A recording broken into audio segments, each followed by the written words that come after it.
Hey there, podcast enthusiasts. Welcome to another episode of Immigrantly, the show that dives deep into the human experience and explores the diverse stories that make our world so rich. I'm Sadia Khan, and today I have a story to share with you that happened recently at a podcast marketing event. So, picture this. I'm at the event, excited to talk about Immigrantly Media and the incredible stories we bring to light. Everything seemed to be going really well until I struck up a conversation with a woman sitting right next to me. Now, brace yourself for this. She did not hold back on her thoughts about our podcast and media company name, Immigrantly. Yep. She told me she wouldn't click on a podcast with that name and that it threw her off. Now, having lived in New York for over a decade, I know that people don't sugarcoat their opinions. So, at first, I was taken aback by her brutal honesty. I mean, who wouldn't be? But here's the thing about living in the city that never sleeps, it really toughens you up quickly. After the initial shock, I realized that not everyone will love the name or resonate with it. And you know what? That's okay. I even considered the idea of changing the name for a split second. I know it was so wrong. But then I took a deep breath and I thought to myself, if the term immigrantly triggers such a strong reaction in someone, maybe our stories aren't meant for them. And you know what? I'm okay with that. And with that, let's get into our today's episode. Because today's conversation is all about embracing our identity and continuing to share stories that matter.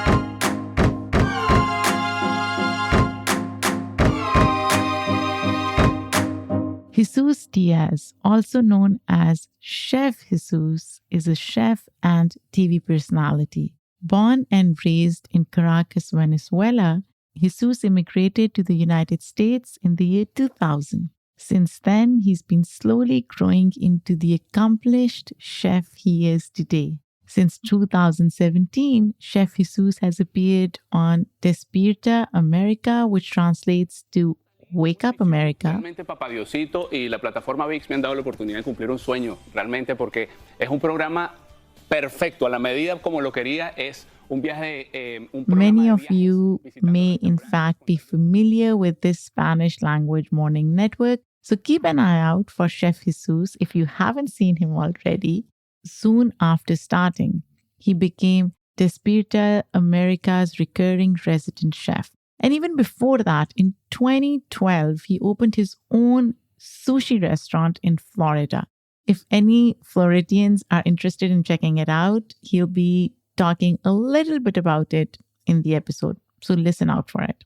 In these past few years, Jesus has published his own cookbook, released a line of cooking attire, created his own TV show, won 2 Emmys, and he's even won a dance show competition. With that last fact alone, he already sounds like a pretty interesting guy, and I am so excited to interview him today. So let's welcome Jesus Diaz to Immigrantly.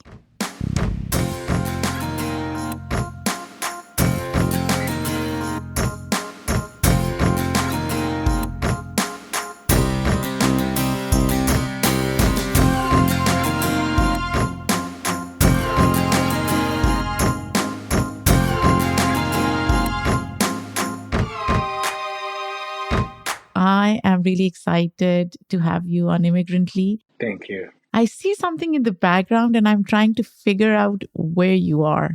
Can you tell me where you're sitting right now? I was thinking about that. This is not the best setup, but I just got out of my job, the morning show, and this is like a garage where we park. But it's the only quiet place. At least it's quiet, right? Yes, Jesus, you're based in Miami. correct. How long have you lived in the US? In the US, it's going to be 24 years. I got here in the year 2000, directly to Miami when I was 17 years old. Oh, so you've lived in Miami throughout? Yes, never moved. Never moved.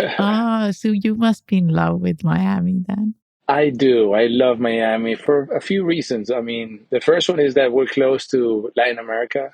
I haven't been back to Venezuela, which is my country, but I've been able to go to Peru, Colombia, Mexico, Costa Rica, and being close to your country of origin always keeps those hopes open that you can go back anytime you want.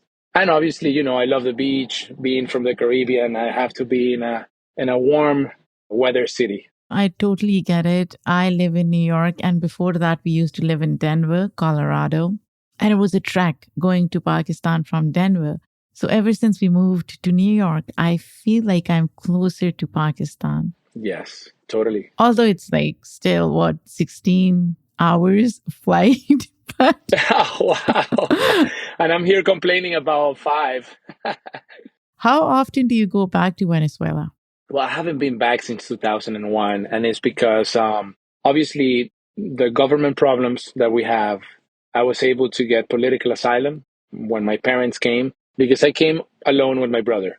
I came because I wanted to play baseball. That was my dream. I was a baseball player since I was 7 years old. And I came before to different tournaments since I was like 11 years old. And then at 17, I had this opportunity to stay with my brother, and we did. We stayed in Miami, and then 3-4 years later, my parents came with my sister.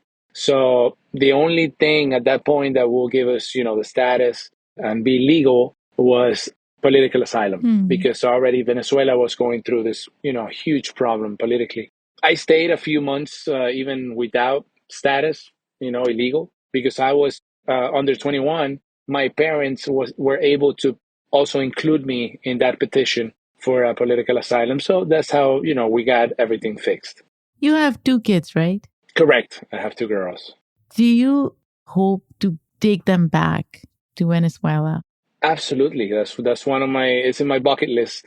As one of the missions for this year, my New Year's resolution, I said that I was going to renew my passport, which is expired.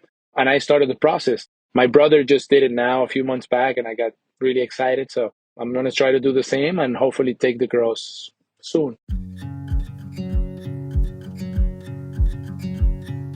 So talk to me about this journey from wanting to be a baseball player and now a chef. Well, baseball, it was my first girlfriend, that's how I got my first love. My dad put me into baseball when I was 7 years old, and I never looked back. That's all I wanted to do. Play baseball, practice. I would dream about games, being in the major leagues. And that to me was what brought me to the US. At that time when I decided to come over, Venezuela was perfect. It was a beautiful country with democracy, economically very well. And I think my parents never thought of leaving. And then when I decided to stay, they started thinking about it. And then the political problems came. So that was like the final push, So I did come, played high school. I got a scholarship to play in college. But to me, the real price of playing baseball was to come to the United States. It's what brought me here. And I think it brought the whole family here because of that dream. And because I was underage and my parents wanted to be with me.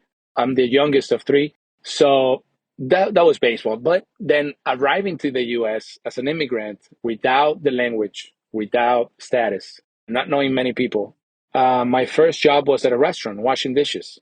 And then I spent a good amount of time in that first job. I spent 4 or 5 years, and I learned a lot about the kitchen and the restaurant business. I went from a dishwasher to a server, then a cook. Together with the necessity of cooking for myself at 17 years old because mom was not there, I think it started a passion for the food, for trying new things, because I was tired of the same pasta with the ragu sauce that I would make every day without any experience. So I started learning and cooking for myself. And then I got another job at another restaurant. And then I moved to a distribution company for food and equipment for restaurants. So that's how I got into the restaurant business. In 2012, I opened my own restaurant. There was a sushi restaurant. with Latin flair, right? Correct. It's called Nikkei, right? Which is a combination of Peruvian and Japanese. So that little mix was the best for me, being able to cook raw dishes, different sauces. The presentation was also very attractive to me. And it wasn't in the back of the kitchen, a hot, stressful kitchen like I did work before. The fact that the sushi bar or the raw station for most of the dishes was in front of the house, and I was able to have some time with the people and see their reactions with the food and being in a more peaceful environment, that's what also attracted me to that type of cuisine. I wonder what brought Japanese and Latin cuisine together for you. Is there a backstory? Yeah, well, in that other job that I had visiting customers, restaurants, and hotels, my job was to be like an advisor, for people that were opening places or for people that already had, but to, help them make the right decisions on price and cost and all that. So that taught me a lot. And most of my clients at the time for years were Japanese restaurants and Peruvian restaurants. So that's how I started falling in love with that type of food, learning from them. They were very methodic, very organized, which is not it's not the common denominator in a kitchen, right? There's Right. always a mess, there's always screaming and stress. So this type of cuisine was very different in that sense. And I think that's what made me fall in love with that type of food and the respect that the Asians have for cooking.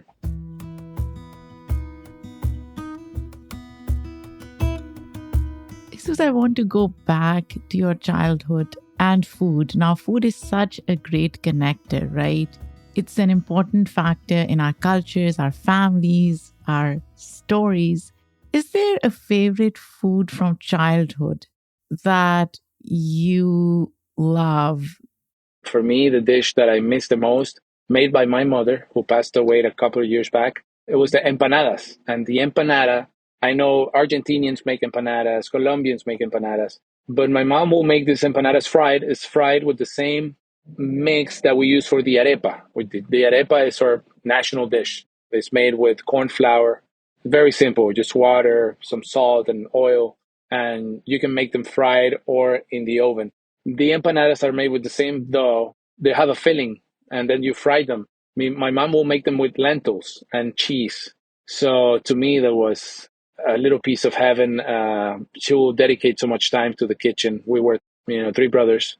She will start breakfast, and by the time she was ending breakfast, she was starting lunch. So it was mostly spending the whole day in the kitchen. And those memories, the smells, and the taste of those empanadas is what really connects me with food and makes me realize the importance, right? Because now that she's not here, every time I taste something similar with similar ingredients, it takes you back. And it's a beautiful memory. As a chef, have you tried empanadas? Of course, yes. I try to make them like her. It's not even close, but I do try. It's not that I need the empanadas to think about her, but it's also like a nice moment for me to taste those flavors and think about her. Now, when I think about so many different things that you've done, I feel like any big steps, big decisions we take in our lives, they have certain level of uncertainty, right? Yeah. Have there been times where you felt scared and doubted whether you could or couldn't pull these decisions off? Yeah, of course. And I think we all go through those stages. For me, and I learned that since I got to the US and started washing dishes, I knew that it was going to be part of a journey, and that it was teaching me something, and that it will be useful at some point. I try to think the same way for everything and every job that I had. I obviously, in between the restaurants, I also worked landscaping. When I finally got my papers, I worked at a bank for the benefits. I kept going to school. So I always thought that there was a reason, for everything. Obviously, you don't want to spend, your weekends working at a restaurant while your friends are partying. But I knew it will be worth it, at the end. I felt scared many times, while I was maybe going to an interview when I started on TV. But I felt like going to school for journalism and then learning about food and kitchen, knowing about sports, gave me like a little bit of knowledge somehow to be part of the show.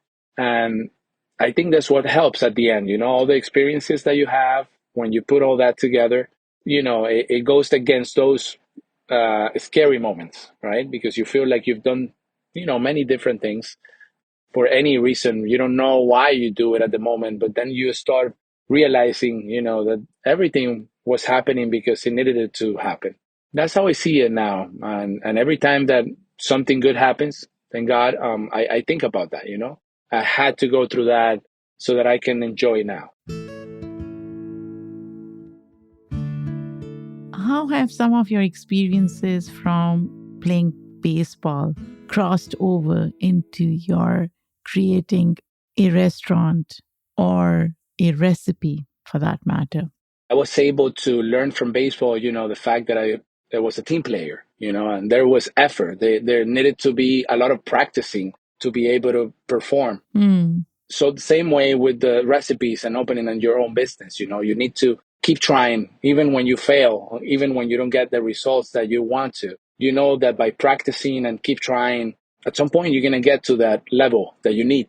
And that's exactly how I felt by opening my own place and creating a recipe or creating the menu. I knew I needed it to dedicate time, just like in sports. As someone who's obsessed with podcasts, I want to tell you about another podcast I think you'll really like. It's called Subtitle, and it tells stories about languages and what they mean to us. Do polyglots have special skills? Why do we favor some accents over others? Great question, right? Do we think differently in different languages? Maybe. Listen to a story about the fun debates an American linguist has with her British-born husband, or hear how comedian Sugar Sammy decided to do 4 different stand-up shows, each in different languages. Be sure to check out Subtitle, stories about languages and the people who speak them, on your favorite podcast listening app. Walk me through the process of creating a recipe. I've seen food shows and I've seen movies where, chefs create recipes and it's a whole process. What does that process look like? And was there a moment where you really, really believed in a recipe and it didn't work out? Well, yeah, recipes, you start trying, right? And you want to, sometimes it's good to be alone. Sometimes it's good to be with some other chefs or someone who tries too, because we all have different taste buds, we all have different opinions on plates and flavors. So I like to be in a company with maybe 1 or 2 friends, someone close that are really honest. That's very important. You keep trying. I think the more we travel, the more we work with different chefs, the more we work in different places and restaurants, the more you keep learning and you keep adding different flavors to your list. And if you keep that memory and those tastes that those flavors that you tried, you'll be able to use them in the future for something else. To me, and the type of cuisine that we do, is very important, the sauces and the way you marinate, let's say the fish in my case. So those little ingredients, I have to remember them as much as I can. So you create those dishes by combining those flavors and by saying, okay, this will go well with this. Maybe if I cook the protein this way, it gets a better texture, or the texture that I'm looking for, if it's crispy, if it's creamy, if it's tender. And then it goes well with this type of sauce. Is it acid? Is it spicy? Is it sweet?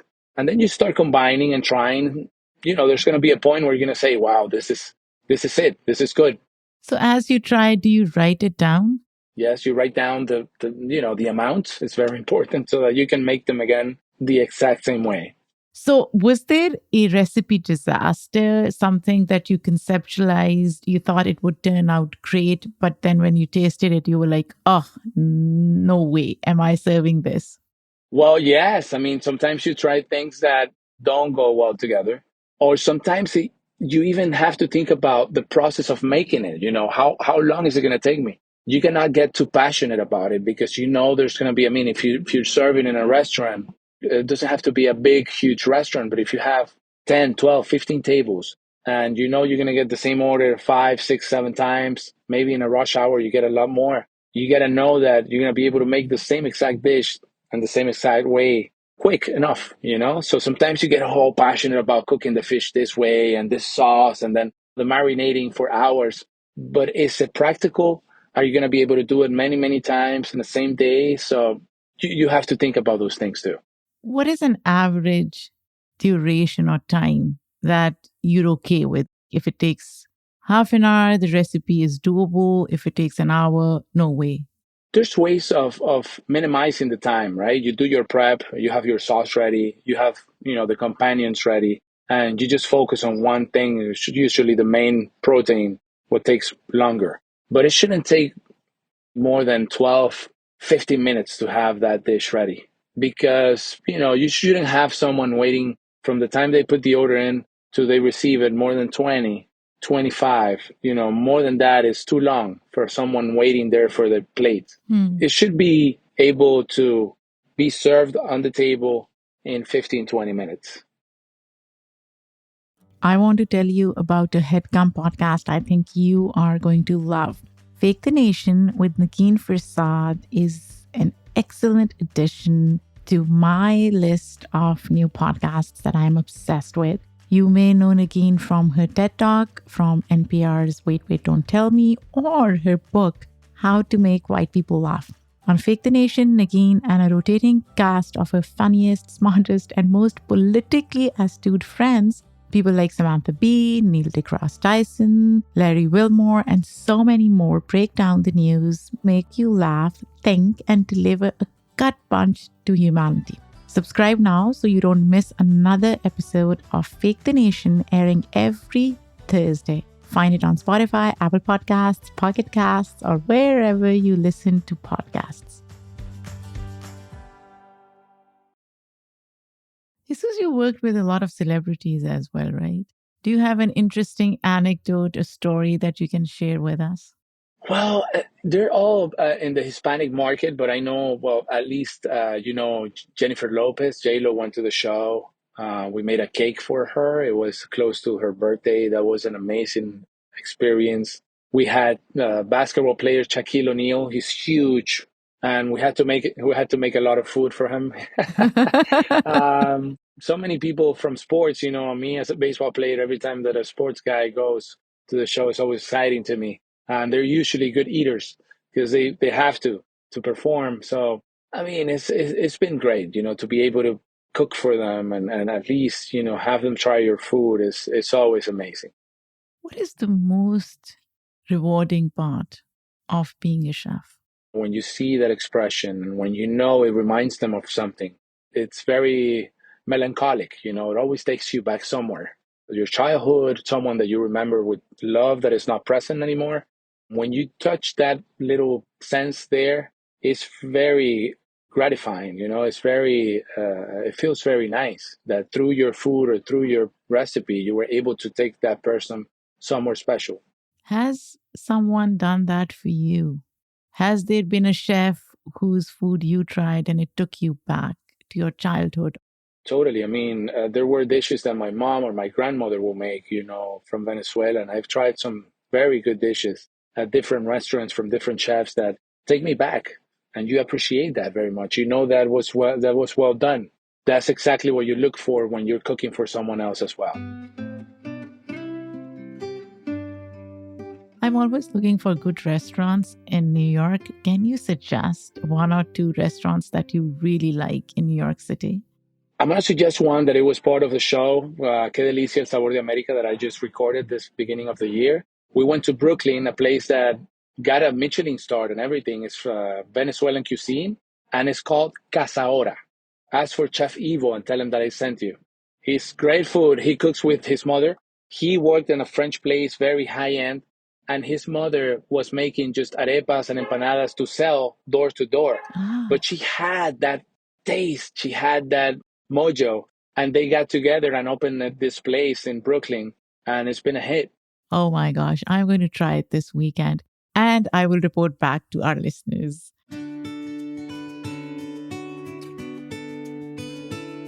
We can't leave without discussing your show, right? Yes, please. It's relatively recent, right? It started when? Yeah, we had 6 episodes out on October and another 7 episodes out in December. So it's very recent. In this country, we are united by our Hispanic roots. Está riquísimo.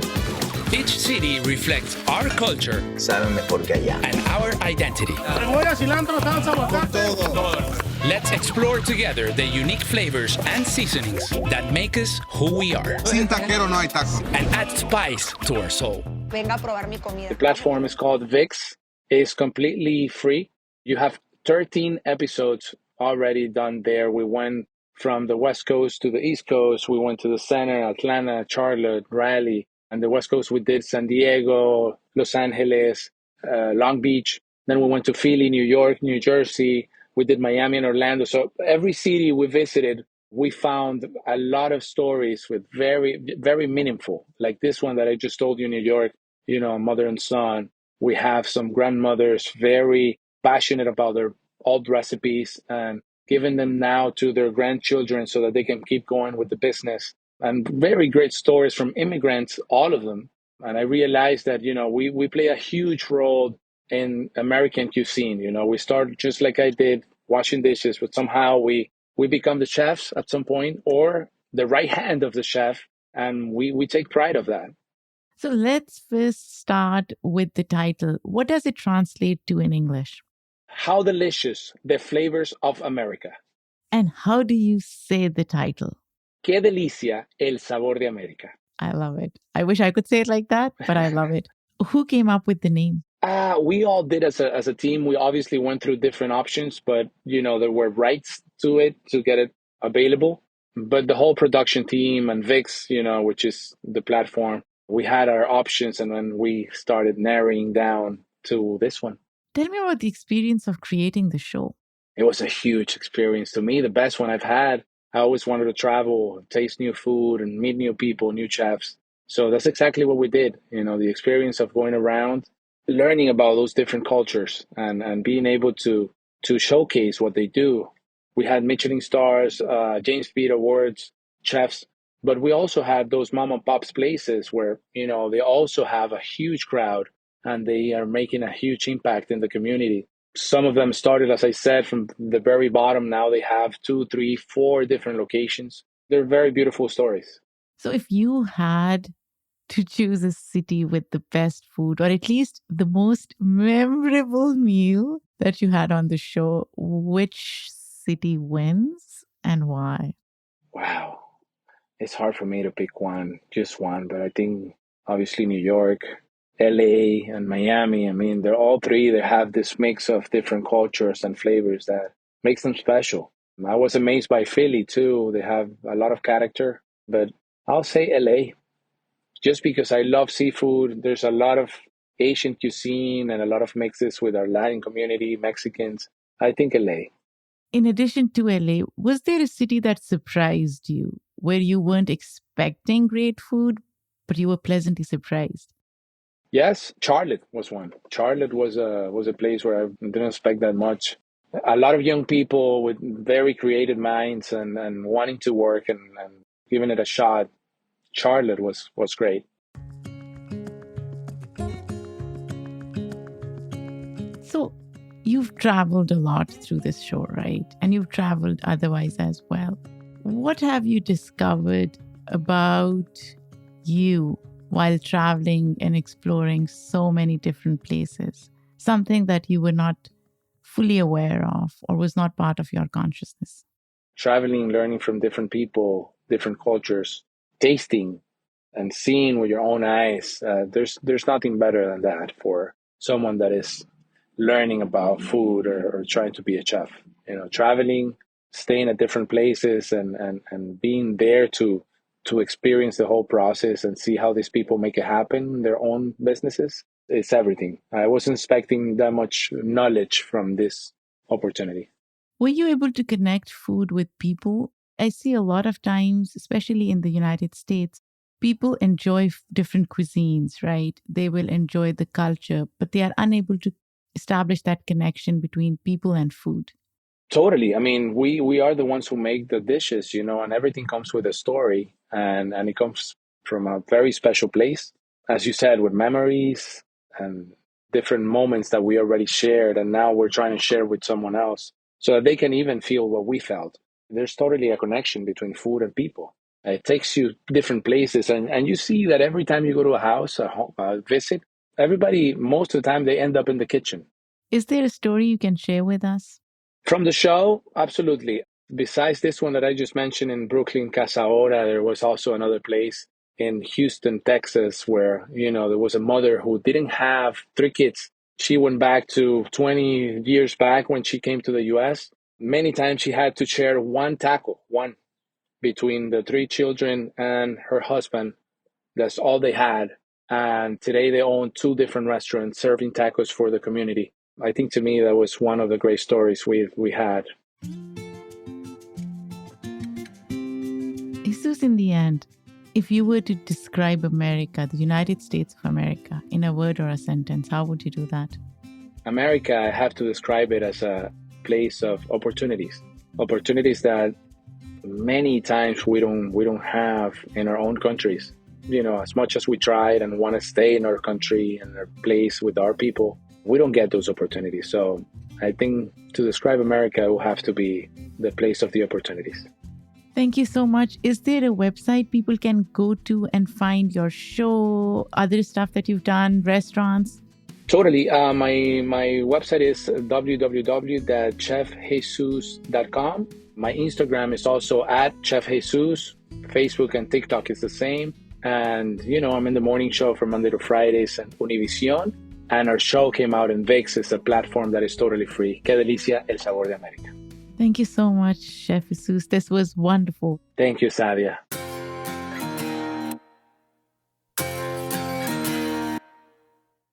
What a fun conversation. And I am going to try this restaurant that Chef Jesus recommended. It's called Casa Hora in Brooklyn. And I will report back on my thoughts about the food. Anyways, this episode was produced by me, written by Michaela Strother and me. The editorial review is done by Shay Yu. Our sound designer and editor is Hazik Ahmed Fareed. Theme music for Immigrantly is done by Simon Hutchinson. Come back next week when we have another incredible story to share. Until then, take care.